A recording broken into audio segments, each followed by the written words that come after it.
ನಾನು MLA ಆದರೆ ಈ ಮುಧೋಳ ಕ್ಷೇತ್ರದಲ್ಲಿ ಯಾವ ರೀತಿ ಕೆಲಸಗಳನ್ನು ಮಾಡ್ತೀನಿ, ಯಾವ ರೀತಿ ಅಭಿವೃದ್ಧಿಯನ್ನು ಮಾಡ್ತೀನಿ, ಈ ಹಿಂದಿನ ರಾಜಕಾರಣ, ಇನ್ನು ಮುಂದೆ ನಡೆಯುವಂಥ ರಾಜಕಾರಣದ ಬಗ್ಗೆ ವಿಸ್ತೃತ ಚರ್ಚೆಯನ್ನು ಸತೀಶ್ ಬಂಡಿಯವರ ಜೊತೆ ನಾವು ಮಾಡ್ತಾ ಇದ್ವಿ.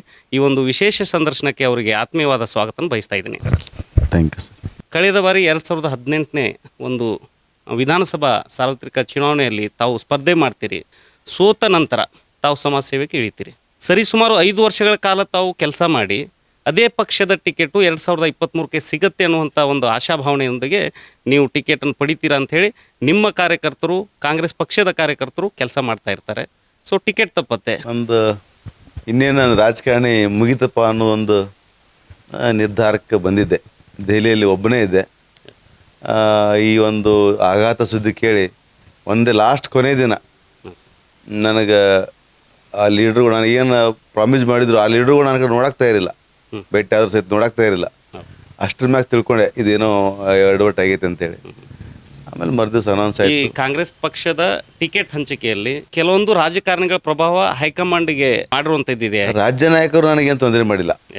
ಮಾನ್ಯ ಸಿದ್ದರಾಮಯ್ಯಜಿಯವರು, DK ಶಿವಕುಮಾರ್ ಅವರು, ಸನ್ಮಾನ್ಯ ಜಾರಕಿಹೊಳಿ ಸಾಹೇಬರು ಬಹಳಷ್ಟು ನನಗೆ ಸಪೋರ್ಟ್ ಮಾಡಿ ಕೊನೆ ಗಳಿಗೆ ತನಕ ನನಗೆ ಸಪೋರ್ಟ್ ಮಾಡಿದರು.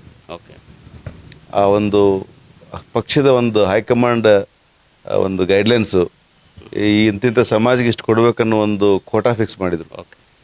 ಆವಾಗ ನಮ್ಮ ಭೋವಿ ಸಮಾಜದ 7 ಟಿಕೆಟ್ ಇದ್ದು 2018 ಕೊಟ್ಟಿದ್ದು ಅವನ್ನ ಕಟ್ ಮಾಡಿ 7ರಾಗ 4 ಕಟ್ ಮಾಡಿ ಆ ಒಂದು ಈ ಮಾದಿಗ ಸಮುದಾಯಕ್ಕೆ ಕೊಟ್ಟರು. ಅಂದ್ರೆ ಅವ್ರ ಕೋಟಾ ಜಾಸ್ತಿ ಮಾಡಿಸಲ್ಲ. ಆ ಅವಕಾಶದಲ್ಲಿ ನಾನು ಟಿಕೆಟ್ ಬಹುಸಂಖ್ಯಾತ ಒಂದು ಮತಗಳ ಒಂದು ಪಡಿಲಿಕ್ಕೆ ಬಹುಶಃ ಟಿಕೆಟ್ ತಪ್ಪಿದೆ ಅಂತ ನಿಮ್ಮ ಅನಿಸಿಕೆ. ರಾಜ್ಯ ನಾಯಕರು ಯಾವುದೇ ರೀತಿ ಟಿಕೆಟ್ ಹಂಚಿಕೆಯಲ್ಲಿ ತೊಂದರೆಯನ್ನು ಮಾಡಿರುವಂಥದ್ದಲ್ಲ. ಸೊ ನಿಮ್ಮ ಟಿಕೆಟ್ ತಪ್ಪಿದ ಮೇಲೆ ನೀವೇನು ಮಾಡ್ತೀರಾ? ಮುಧೋಳ ಕ್ಷೇತ್ರದ ನಿಮ್ಮ ಅಭಿಮಾನಿಗಳು ನಿಮ್ಮನ್ನು ಸಂತೈಸ್ಲಿಕ್ಕೆ ಅಂತ ಬರ್ತಾರೆ. ಸೊ ಈ ಟೈಮಲ್ಲಿ ನಿಮ್ಮ ಸ್ಪರ್ಧೆ ಮಾಡೋ ವಿಚಾರ ಅಭಿಮಾನಿಗಳಿಂದ ಬಂತ, ನಿಮ್ಮ ಮನಸ್ಸಲ್ಲಿ ಆ ಅಭಿಮಾನಿಗಳು ಬಂದ ಕೂಡಲೇ ಸ್ಟಾರ್ಟ್ ಆಯ್ತಾ? ಇಲ್ಲಿ ನಿರ್ಧಾರ ಮಾಡಿ ಅಭಿಮಾನಿಗಳು ಬೆಂಗಳೂರಿಗೆ ಬಂದಿದ್ದಾರೆ. ನಾನು ಇನ್ನು ದಿಲ್ಲಿಂದ ಬೆಂಗಳೂರು ಮುಟ್ಟುಕೊಡ್ದ ನಿರ್ಧಾರ ಮಾಡಿಕೊಂಡೇ ಬೆಂಗಳೂರಿಗೆ ಬಂದಿದ್ದಾರೆ. ಅಲ್ಲಿ ಹಿಡ್ಕೊಂಡು ನನಗೆ ಪ್ರೆಷರ್ ಸ್ಟಾರ್ಟ್ ಆಗಿದೆ. ಈಗ ಅಭಿಮಾನಿಗಳ ಒತ್ತಡಕ್ಕೆ ಬಂದು ತಾವು ನಾಮಪತ್ರನ ಸಲ್ಲಿಸ್ತೀರಿ, ಪಕ್ಷೇತರ ಅಭ್ಯರ್ಥಿಯಾಗಿ. ಅದ್ರ ಜೊತೆಗೆ ನಮ್ಮ ರಾಜ್ಯ ನಾಯಕರು ಮಾನ್ಯ ಸಿದ್ದರಾಮಯ್ಯ ಸಾಹೇಬರು, ಖರ್ಗೆ ಸಾಹೇಬರು, DK ಶಿವಕುಮಾರ್ ಸಾಹೇಬರು, ನೀನು ಪಕ್ಷೇತರ ಬೆಳಿಬೇಡ, ಬೇರೆ ಪಕ್ಷಕ್ಕೆ ಹೋಗಬೇಡ ಅಂತೇಳಿ ನನಗೆ MLC ಮಾಡ್ತೀವಿ, ಬೋರ್ಡ್ ಚೇರ್ಮನ್ ಅಥವಾ ಬೋರ್ಡ್ ಚೇರ್ಮನ್ ಮಾಡ್ತೀವಿ ಅಂತ ಪ್ರಾಮಿಸ್ ಮಾಡಿದರು. ಅದನ್ನು ನೇರವಾಗಿ ನಾನು ತಿರಸ್ಕರಿಸಿದೆ. ಯಾಕಂದ್ರೆ ಈ ಕ್ಷೇತ್ರ 45 ವರ್ಷದಿಂದ ಒಂದು ರಿಸರ್ವ್ ಕ್ಷೇತ್ರ. SC ದವ್ರಿಗೆ ಮಾತ್ರ ಇಲ್ಲಿ MLA ಆಗಕ್ಕೆ ಅವಕಾಶ ಸಿಕ್ಕಿದ್ದು. ಆಮೇಲೆ MLC ಸಹಿತ ಇಲ್ಲಿ ಬೇರೆ ಕಮ್ಯುನಿಟಿಯವ್ರು ಆಗಿಲ್ಲ. ಮತ್ತು ಇದೇ SC ದವ್ರಿಗೆ MLC ಕೊಟ್ಟಾರ. ಬಟ್ ಏನೋ ಕೊಟ್ಟರು ಇಲ್ಲಿ MLC MLA ಕೊಟ್ಟರೆ SC ದವ್ರಿಗೆ ಕೊಟ್ಟಾರ. ಅದು ಮೇಲ್ವರ್ಗದವ್ರಿಗೆ ಈ ಮೇಲ್ವರ್ಗದ ಎಲ್ಲರೂ ಬಂದರು. SC ಬಿಟ್ಟರೆ ಎಲ್ಲ ಕಮ್ಯುನಿಟಿ ಬಂತು. ಮುಧೋಳ ಕ್ಷೇತ್ರ ಮೀಸಲು ಕ್ಷೇತ್ರ. ಪರ್ಯಾಯ ರಾಜಕಾರಣದ ವ್ಯವಸ್ಥೆ ಇಲ್ಲಿಲ್ಲ. ಯಾಕಂದರೆ ಕಾಂಗ್ರೆಸ್ನಲ್ಲೇ ಆಗಲಿ BJPಯಲ್ಲಾಗಲಿ ಒಂದೇ ಕಮ್ಯುನಿಟಿಯ ಜನ ಇವತ್ತು ಅಧಿಕಾರವನ್ನು ಅನುಭವಿಸ್ತಿರೋವಂಥದ್ದು. ಜೊತೆಗೆ ಕರ್ನಾಟಕದಲ್ಲಿ ಯಾವುದೇ ಒಂದು ಸರ್ಕಾರ ಬಂದಾಗ ಇಲ್ಲಿಯವರೇ ಒಬ್ಬರು ಮಿನಿಸ್ಟರ್ ಇರ್ತಾರೆ. ಬೇರೆ ವ್ಯಕ್ತಿಗಳು ಯಾವುದೇ ರೀತಿ ರಾಜಕೀಯವಾಗಿ ಮುಂದೆ ಹೋಗಿಲ್ಲ ಅಂತ ನಿಮ್ಮ ಅನಿಸಿಕೆ?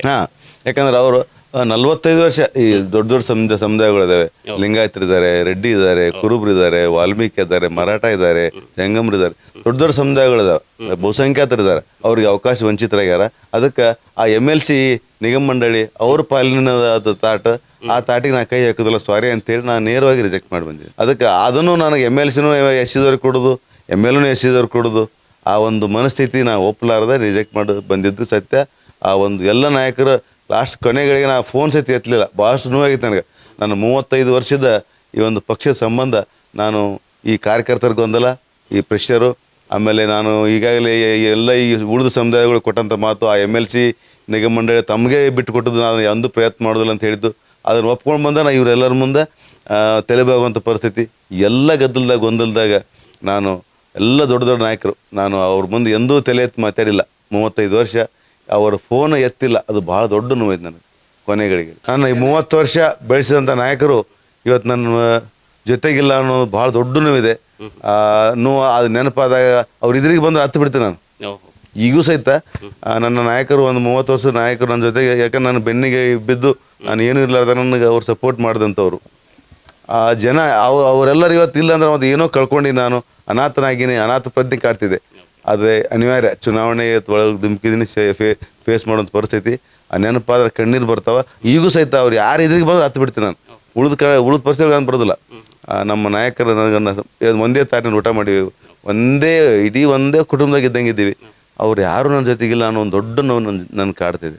ಕಾಂಗ್ರೆಸ್ ಪಕ್ಷದಲ್ಲಿ ತಾವಿದ್ರಿ, ಅಲ್ಲಿರುವಂಥ ಮುಧೋಳ ತಾಲೂಕಿನ ಕೆಲವೊಬ್ಬರ ಹಿರಿಯ ನಾಯಕರುಗಳು ತಮ್ಮ ಜೊತೆ ಇದ್ದರು. ಈಗ ತಾವು ಸ್ವಾಭಿಮಾನಿ ಪಕ್ಷೇತರ ಅಭ್ಯರ್ಥಿಯಾಗಿ ಮುಧೋಳ ಕ್ಷೇತ್ರದಲ್ಲಿ ಗಟ್ಟಿಯಾಗಿ ಆಟೋ ರಿಕ್ಷಾದ ಗುರುತಿಗೆ ನಿಂತಿದ್ದೀರಿ. ಅವರು ಹಸ್ತದ ಚಿಹ್ನೆಗೆ ಇದ್ದಾರೆ. ಸೊ ಇವಾಗ ಅವರು ಮುಂದ್ಗಡೆ ಬಂದ ಕೂಡ ನಿಮ್ಮ ಕಣ್ಣೀರು ಬರುತ್ತೆ ಅನ್ನುವಂಥ ಭಾವನಾತ್ಮಕವಾಗಿ ತಾವು ಮಾತಾಡ್ತಾ ಇದ್ರಿ. ಈ ಒಂದು ಎಲ್ಲ ಗೊಂದಲಗಳ ನಡುವೆ ತಾವು ನಾಮಿನೇಷನ್ ಮಾಡಬೇಕಾದ್ರೆ ಯಾವ ರೀತಿ ಪ್ರೇರಣೆ ಇತ್ತು, ಯಾವ ರೀತಿ ಒಂದು ಶಕ್ತಿ ನಿಮಗೆ ಜೊತೆ ಐತಂತ? ಅದು ಈ ಒಂದು ಪ್ರಸಂಗ ಕಸ್ಬೇಕಾಗಿದ್ದಂಥದ್ದು. ಆ ಒಂದು ಕಾರ್ಯಕರ್ತರ ಸಭೆ ಕರೆದು ಒಂದು ನಿರ್ಧಾರ ಮಾಡಬೇಕಂತ ಒಂದು ನಿರ್ಧಾರ ತೆಗೆದುಕೊಂಡ ವಿಚಾರ ನಂದು. ಕಾರ್ಯಕರ್ತರು ಹಿರಿಯ ನಾಯಕರು ಬಂದಾರ. ಆವಾಗ ನಾನು ನಿಮ್ಮ ಅನಿಸಿಕೆಗಳನ್ನ ಹೇಳಂಥೇಳಿ ಹಿಂದೆ ಸರಿದಾಗ ಕಾರ್ಯಕರ್ತರು ಎಮೋಷ್ನಲ್ ಆಗಿ ಅನೌನ್ಸ್ ಮಾಡಿಬಿಟ್ರು, ನಾವು ಪಕ್ಷೇತರ ಅಭ್ಯರ್ಥಿ ಅಂತೇಳಿ. ಒಂದಿಟ್ಟು ಡಿಸ್ಕಷನ್ ಮಾಡೋಕ್ಕೆ ಅವಕಾಶ ಕೊಡಲಿಲ್ಲ. ಅಷ್ಟು ಎಮೋಷ್ನಲ್ ಒಬ್ಬರಾಗ ಒಬ್ಬರು ಮೈಕ್ ತೊಗೊಂಡು ಅನೌನ್ಸ್ ಮಾಡಿಬಿಟ್ರು. ಅನೌನ್ಸ್ ಮಾಡೋಣ ಉಳಿದ ಜನನೂ ಒಪ್ಪಿಗೆ ಕೊಟ್ಬಿಟ್ರು. ಆ ಪ್ರಸಂಗದಾಗ ನಾನು ಹಿಂದೆ ಸರಿಲಾರಂಥ ಪ್ರಸಂಗ ಕ್ರಿಯೇಟ್ ಆಗ್ತದೆ. ಸತೀಶ್ ಬಂಡಿವಡ್ರವರು ಈ ಒಂದು ಚುನಾವಣೆಯಲ್ಲಿ ಹರಕೆ ಕುರಿ ಏನಾರು ಆಗ್ತಾರ? ಆದರೆ ಆ ದೇವರು ನಾನು ಕೈ ಬಿಡೋದಿಲ್ಲ, ಪಕ್ಷ ಕೈ ಬಿಟ್ಟಿರ್ಬೋದು. ಆ ದೇವರು, ಆ ಮುಧೋಳ ಕ್ಷೇತ್ರ ಜನತೆ, ಆ ಜನತೆ ಮಾತ್ರ ನಾನು ಕೈ ಬಿಡೋಲ್ಲ. ಯಾಕಂದ್ರೆ ಮುಧೋಳ ಕ್ಷೇತ್ರ ಜನ ಒಮ್ಮೆ ನಂಬಿದರೆ ಕೈ ಬಿಡೋದಿಲ್ಲ ಅಂತ ನನ್ನ ಕಾನ್ಫಿಡೆನ್ಸ್. ಯಾಕಂದ್ರೆ ಹಿಂದಿನ ಅಭ್ಯರ್ಥಿಗಳು ನೋಡಿದ್ರೆ ನಾವು ಈಗ ಎಟ್ಟೆರಡು ಸಲ ಅವಕಾಶ ಕೊಟ್ಟಿದ್ದಾರೆ ಅವರಿಗೆ. ಒಮ್ಮೆ ನಂಬಿದರೆ ಕೈ ಬಿಡೋದಿಲ್ಲ. ಈಗ ನನ್ನ ಬಗ್ಗೆ ಅವರಿಗೆ ಒಂದು ಪ್ರೀತಿ, ವಿಶ್ವಾಸ, ಒಂದು ನಂಬಿಕೆ ಇದೆ. ಆ ಮುಧೋಳ ಜನತೆ ಅವರು ಬಹಳಷ್ಟು ನನಗೆ ನಿಲ್ಲಕ್ಕೆ ಸಪೋರ್ಟ್ ಮಾಡಿದಂಥವ್ರು. ಅದಕ್ಕೆ ಅರ್ಧಕ್ಕೆ ನಾನು ಬಿಟ್ಟು ಹೋಗೋದಿಲ್ಲ. ನನ್ನ ಗೆಲ್ಲಿಸ್ತಾರೆ.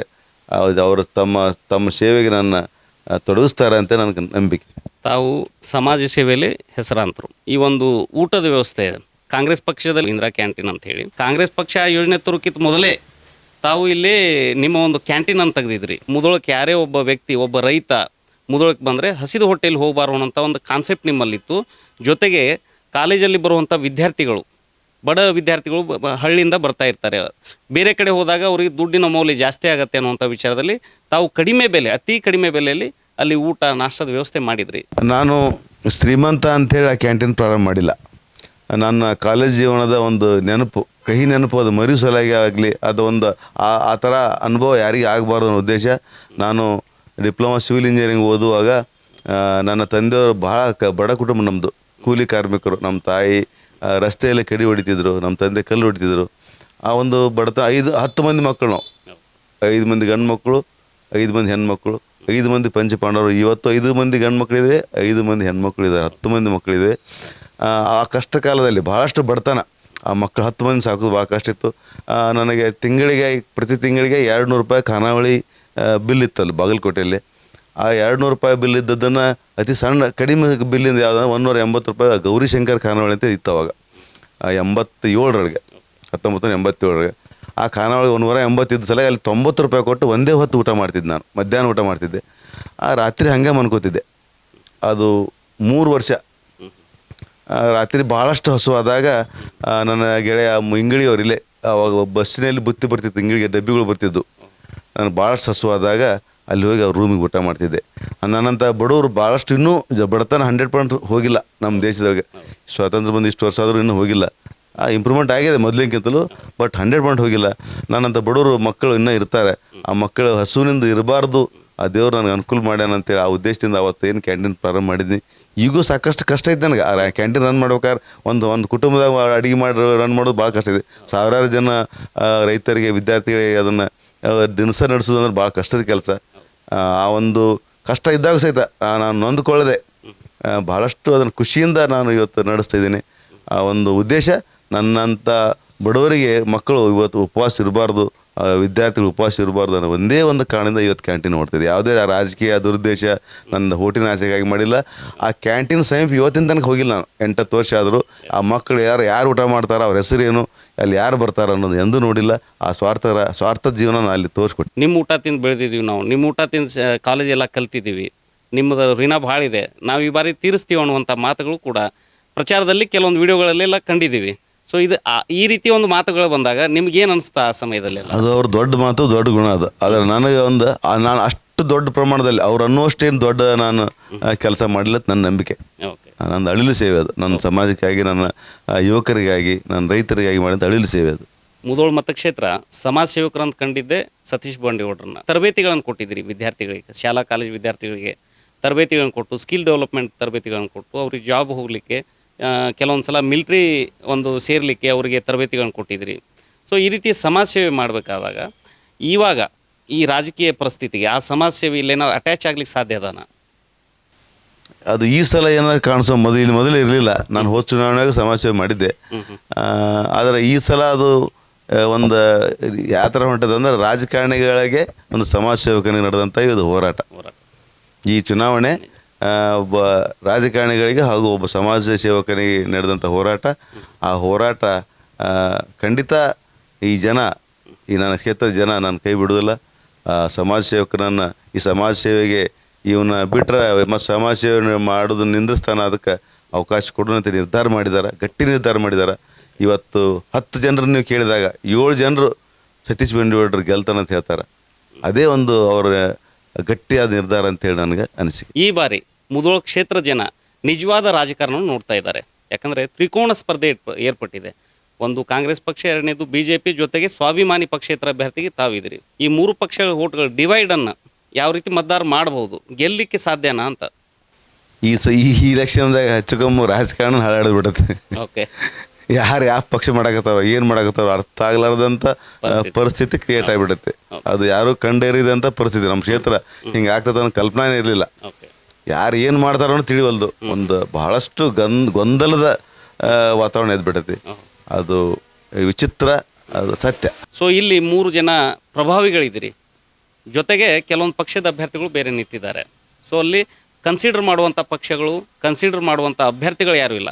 ತ್ರಿಕೋಣ ಸ್ಪರ್ಧೆ ಅನ್ನುವಂಥದ್ದು ನಾವು ನೋಡ್ತಾ ಇದ್ದೀವಿ. ಸೊ ಇಲ್ಲಿ ನಿಮ್ಮ ಹೋರಾಟ, ನಿಮ್ಮ ಸಮಾಜ ಸೇವೆ, ನಿಮ್ಮ ಒಂದು ರಾಜಕೀಯ ಚಾಣಾಕ್ಷತನ ಗೆಲುವಿಗೆ ಏನಾದ್ರು ಕಾರಣ ಆಗಬಹುದಾ? ನಾನು ರಾಜಕೀಯ ಚಾಣಾಕ್ಷನಂತೂ ಇಲ್ಲ. ನಾನೊಬ್ಬ ಬಿಸ್ನೆಸ್ ಮ್ಯಾನ್, ಅದರ ಜೊತೆ ಸಮಾಜ ಸೇವಕ. ಓಕೆ. ನಂದು ತಂತ್ರಗಾರಿಕೆ ಇಲ್ಲ. ತಂತ್ರಗಾರಿಕೆ ತಾನು ಹೋಸು ನಾನು ಸೋಲ್ತಿರಲಿಲ್ಲ. ಓಕೆ. ನನ್ನನ್ನು ಯಾರ್ಯಾರು ಏನು ಮಾಡ್ಯಾರ ಜನರಿಗೆ ಗೊತ್ತಿದೆ. ಪಕ್ಷದ ಹೆಸರು ಮೇಲೆ ಇವತ್ತು ಮತ ಕೇಳ್ತಿದ್ದಾರೆ. ಕಾಂಗ್ರೆಸ್ ಪಕ್ಷದ ನಾನು ಭಾರಿ ಅಭಿಮಾನಿ ಅಂತ ಹೇಳ್ತಿದ್ದಾರೆ, ಪಕ್ಷ ಟಿಕೆಟ್ ತಂದವರು. ಅದೇ ಪಕ್ಷವನ್ನು ಇವ್ರು ಏನು ಮಾಡಿ ಹೋಗಿದ್ದಾರೆ ಜನರಿಗೆ ಗೊತ್ತಿದೆ. ಕಾಂಗ್ರೆಸ್ ಪಕ್ಷ ಕಾರ್ಯಕರ್ತರಿಗೆ ಗೊತ್ತಿದೆ, ನಾಯಕರಿಗೆ ಗೊತ್ತಿದೆ. ಆ ನೋವು ನನಗಿಂತ ಹೆಚ್ಚು ನನ್ನ ಕಾಂಗ್ರೆಸ್ ಪಕ್ಷದ ಕಾರ್ಯಕರ್ತರು, ನಾಯಕರು ಅನುಭವಿಸಿದ್ದಾರೆ. ಕಾಂಗ್ರೆಸ್ ಸೋಲು ಯಾರು ಕಾರಣ ಅಂತ ಜನರಿಗೆ ಅರಿವಿದೆ. ಅವರು ಇವತ್ತು ಮತ್ತೆ ವಾಪಸ್ಸು ನಾವು ಕಾಂಗ್ರೆಸ್ ಅದು ಭಾರಿ ಕಟ್ಟಾಳು ಅಂಥೇಳಿ ಜನರು ಭಾರಿ ಪ್ರೆಷರಾಗಿ ಯಾರು ನನ್ನ ಕಡೆ ಒಬ್ರು ಯಾರು ಬಂದರೆ ಅವ್ರು ಹೋಗಿ ಮನೆಗೆ ಕೈಕಾಲು ಬೀಳ್ತಾರೆ. ಕಾಂಗ್ರೆಸ್ ಪಕ್ಷ ಬಿಟ್ಟು ನೀವು ಹೆಂಗ್ಯಾಕೆ ಮಾಡಿದ್ರಿ ಅಂತೇಳಿ. ಆ ಒಂದು ನಿಯತ್ತಿದ್ರೆ ಇವತ್ತು ಆ ಕಾಂಗ್ರೆಸ್ ಪಕ್ಷ ಸೋಲ್ತಿರ್ಲಿಲ್ಲ. ಮುಧೋಳದಲ್ಲಿ 2018 ಸೋಲ್ತಿರ್ಲಿಲ್ಲ. ಒಂದು ಚುನಾವಣೆಯಲ್ಲಿ ಸೋಲ್ತಿರ್ಲಿಲ್ಲ. ತಾವು ಸೋಲಿಕ್ಕೆ ಈಗಿನ ಒಂದು ಕಾಂಗ್ರೆಸ್ನ ಪಕ್ಷದ ಒಬ್ರು ಕಾರಣ ಅಂತ ತಾವು ಹೇಳ್ತಾ ಇದ್ದೀರಿ. ಸೊ ನೀವೇನಾದ್ರೂ ಅವ್ರಿಗೆ ಸೋಲಿಸ್ಲಿಕ್ಕೆ ಇವತ್ತು ಪಕ್ಷೇತರ ಅಭ್ಯರ್ಥಿಯಾಗಿ ನಿಂತಿದ್ರ? ಖಂಡಿತ ನಾನು ಯಾರನ್ನೂ ಸೋಲ್ಸಕ್ಕಾಗಲಿ, ಯಾರನ್ನೂ ಗೆಲ್ಸಕ್ಕಾಗಲಿ ಚುನಾವಣೆ ನಿಂತಿಲ್ಲ. ಅಷ್ಟು ಮೂರ್ಖನೂ ನಾನಲ್ಲ. ನನ್ನ 35 ವರ್ಷಗಳ ರಾಜಕಾರಣ ಅನುಭವ ಇದೆ. ಏನು ಪರಿಸ್ಥಿತಿ ನನಗೆ ಗೊತ್ತಿದೆ. ಈ ಒಂದು ದಿಟ್ಟ ನಿರ್ಧಾರ ಬರಬೇಕಾದ್ರೆ ಆ ಜನರ ನನಗೆ ಖಂಡಿತ ನಾನು ಕೈ ಹಿಡಿತಾರನ್ನ ಆ ಒಂದು ಬಹಳಷ್ಟು ಆತ್ಮವಿಶ್ವಾಸದಿಂದ ನಾನು ಈ ಒಂದು ನಿರ್ಧಾರಕ್ಕೆ ಬಂದಿದ್ದೀನಿ. ನಮ್ಮ ಹಿರಿಯ ನಾಯಕರಿಗೆ ಯಾರಿಗೂ ವಿಶ್ವಾಸ ಇರಲಿಲ್ಲ. ಇವತ್ತು ಬರ್ತಿದೆ, ಡೇ ಬೈ ಡೇ ಅವ್ರಿಗೆ ಬರ್ತಿದೆ. ಏನೋ ನಾವು ಅಂದದ್ದನ್ನು ತಪ್ಪು ತಿಳ್ಕೊಂಡಿವೇನೋ, ಅವತ್ತು ನಾವು ಬ್ಯಾಡ ಅಂದದ್ದನ್ನು ಅಂದೀವಿ ಕರೆ ಇವತ್ತು ಅವಂದೇ ಸರಿ ಐತೆ ಅನ್ನೋ ಕ್ವಶನ್ ಇವತ್ತು ಬರ್ತಿದ್ದಾರೆ.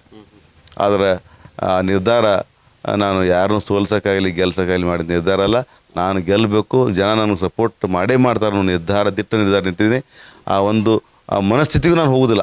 ಯಾರೋட ಕಾಂಪ್ರಮೈಸ್ ಆಗೋದಲ್ಲಿ ನಾನು ವಿರೋಧ ಪಕ್ಷದವರು ಇವತ್ತಿನ ಒಂದು ಸ್ಟೇಜ್ ಹಂಚ್ಕೊಂಡಿಲ್ಲ, ಒಂದು ದಿವಸ ಮಾತಾಡಿಲ್ಲ, ಇವತ್ತಿನ ತನಕ ಮಾತಾಡಿಲ್ಲ.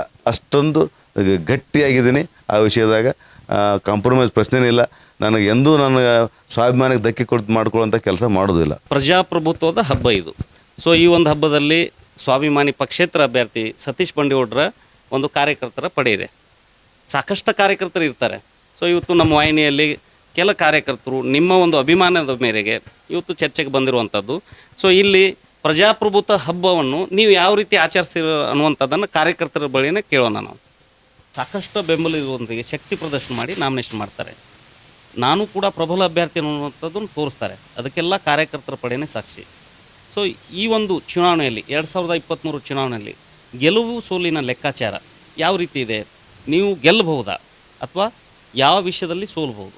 ಹಿಂದುತ್ವ ಈ ಭಾರತ ದೇಶದ ನಿಷ್ಠೆ. ಮುಧೋಳ 2023 ಸಾರ್ವತ್ರಿಕ ಚುನಾವಣೆಯ ಹುರಿಯಾಳು ಸತೀಶ್ ಬಂಡಿವಡ್ಡರವರಿಗೆ ಈ ಮೀಸಲಾತಿ ಕ್ಷೇತ್ರ ಅನ್ನೋದು ಬರೋದೇ ಇಲ್ಲ. ಈ ಕಾರ್ಯಕರ್ತರು ಎಲ್ಲರೂ ಕೂಡಿ ಈ ಸ್ವಾಭಿಮಾನಿ ಪಡೆಯನ್ನು ರೆಡಿಯಾಗಿ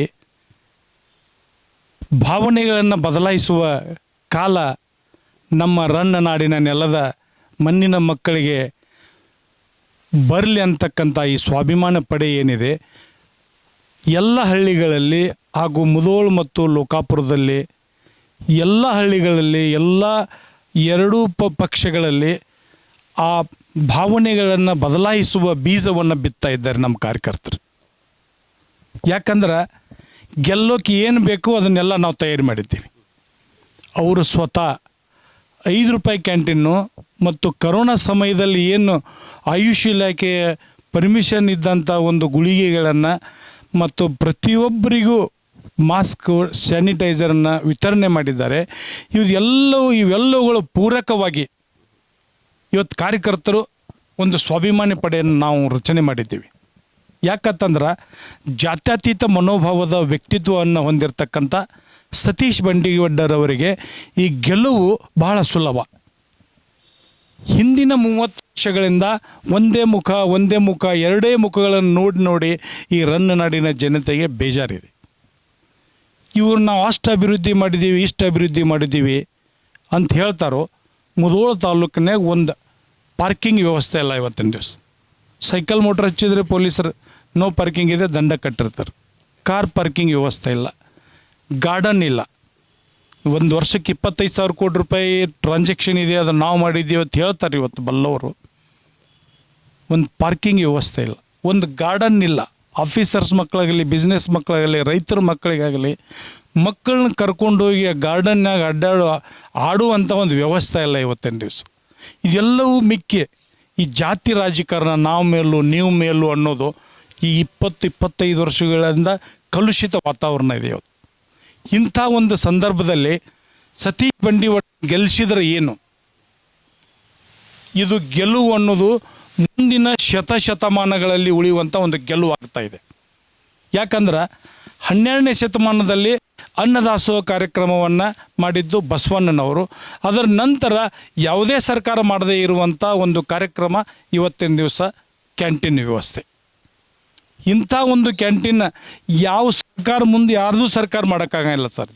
ಇವಾಗ ನೀವು ಹೇಳ್ತಾ ಇರೋದೇನು, ಸತೀಶ್ ಬಂಡಿವಡ್ಡರವರು ಏನು ಸಮಾಜ ಸೇವೆ ಮಾಡಿದ್ದಾರೆ, ಜೊತೆಗೆ ಇಲ್ಲಿ ಒಂದು ಜಾತ್ಯತೀತ ಮನೋಭಾವವನ್ನು ಇಟ್ಕೊಂಡು ಏನು ನಾಯಕತ್ವವನ್ನು ಬೆಳೆಸಿಕೊಂಡಿದ್ದಾರೆ. ಸೊ ಇದರ ಎಲ್ಲ ವಿಚಾರಗಳನ್ನ ಇಟ್ಕೊಂಡು ಎರಡೂ ಪಕ್ಷಗಳಲ್ಲಿರುವಂಥ ಕಾಂಗ್ರೆಸ್ ಮತ್ತು BJP ಪಕ್ಷಗಳಲ್ಲಿರುವಂಥ ಸ್ವಾಭಿಮಾನಿ ಜನರು ಮುಧೋಳ ಕ್ಷೇತ್ರದ ಅಭಿವೃದ್ಧಿಯನ್ನು ನೋಡಲಿಕ್ಕೆ ನಿಮಗೆ ಒಂದು ಸಪೋರ್ಟ್ ಮಾಡ್ತಾರೆ ಅನ್ನೋ ನಂಬಿಕೆಯಲ್ಲಿ ನಿಮ್ಮ ಒಂದು ಪಕ್ಷೇತರ ಅಭ್ಯರ್ಥಿಗೆ ಸಪೋರ್ಟ್ ಮಾಡಲಿಕ್ಕೆ ಬರ್ಮಾಡ್ಕೊಳ್ತಾ ಇದ್ದಾರೆ.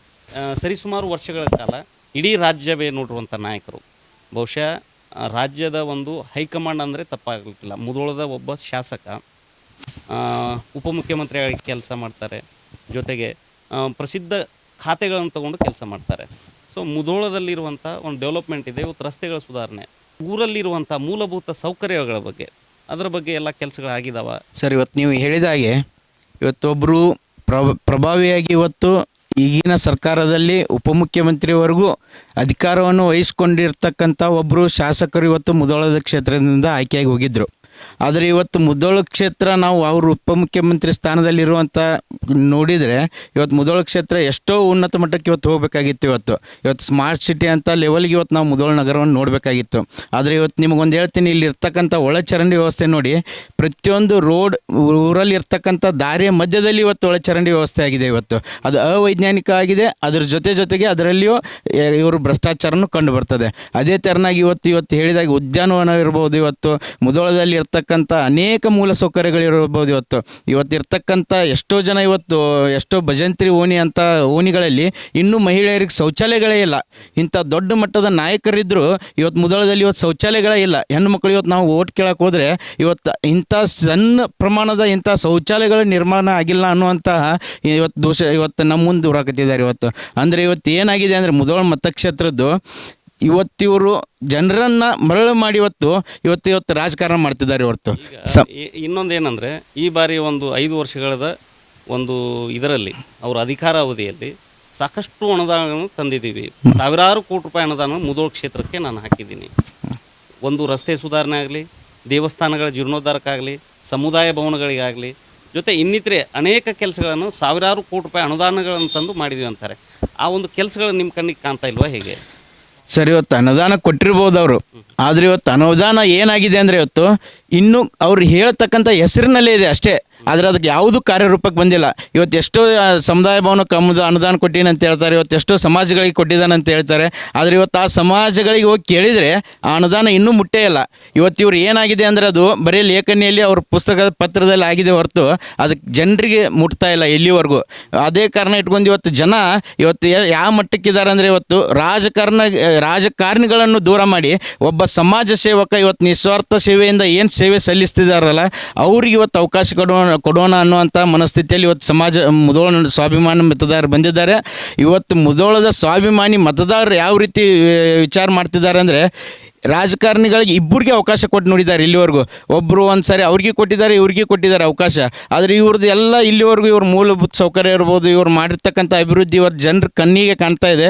ಇವರಿಬ್ಬರು ಯಾವುದೂ ಮಾಡಿಲ್ಲ ಅನ್ನುವಂಥ ಉದ್ದೇಶಕ್ಕಾಗಿ ಮುದೋಳ ಜನ ಬದಲಾವಣೆ ತರಲೇಬೇಕು, ನಾವು ಬದಲಾವಣೆ ಮಾಡಲೇಬೇಕು, ಒಬ್ಬ ನಿಸ್ವಾರ್ಥ ಸೇವೆ ಒಳ್ಳೆತನ ಇರ್ತಕ್ಕಂಥ ಸಮಾಜ ಸೇವಕನಿಗೆ ಅವಕಾಶ ಕೊಡಲೇಬೇಕು ಅನ್ನೋವಂಥ ನಿರ್ಧಾರ ಮಾಡಿದ್ದಾರೆ ಅನ್ನೋದು ನಾವು ಪ್ರಚಾರಕ್ಕೆ ಹೋದಾಗ ಇವಾಗ ನಮ್ಮ